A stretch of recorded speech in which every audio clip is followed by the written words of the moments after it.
बांग्लादेश में राजनीतिक संकट और भारी हिंसा के कारण प्रधानमंत्री शेख हसीना ने अपने पद से इस्तीफा देकर देश छोड़ दिया है, जिसके बाद बांग्लादेश में अराजकता फैल गई है। बांग्लादेश में बने इस माहौल का केवल उनके देश पर ही नहीं बल्कि पड़ोसी देशों पर भी असर देखने को मिल सकता है। ऐसे में आसान भाषा में आइए समझते हैं कि बांग्लादेश में तख्ता पलट का भारत पर क्या असर होगा। बांग्लादेश हमारा हमेशा से ही अच्छा पड़ोसी रहा है। 1971 में भारत ने पाकिस्तान से बांग्लादेश को आजाद कराया था। दोनों पड़ोसी मुल्कों के बीच 4000 किलोमीटर लंबी सीमा है। दोनों के भाषाई, आर्थिक और सांस्कृतिक हित भी एक से हैं।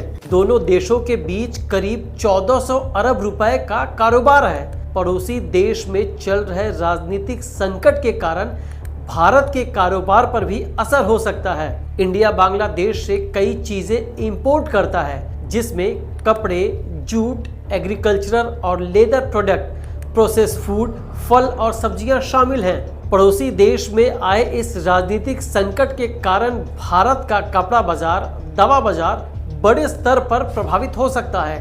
केवल भारत ही बांग्लादेश से सामान नहीं मंगाता, बल्कि बांग्लादेश में भी भारत से कई सामान इंपोर्ट किए जाते हैं। भारत से कॉटन, अनाज, पेट्रोलियम प्रोडक्ट बांग्लादेश जाता है। दोनों देशों के बीच अभी तक मजबूत व्यापारिक संबंध है। बाजार के जानकारों का मानना है कि शॉर्ट टर्म में तो भारतीय बाजारों पर बांग्लादेश में फैली अराजकता का असर तो नहीं होगा, लेकिन अगर ये राजनीतिक संकट लंबे समय तक बना रहता तो भारतीय बाजार प्रभावित जरूर हो सकता है। ऐसे ही इंटरेस्टिंग फैक्ट्स देखने के लिए बने रहें द CSR जर्नल के साथ।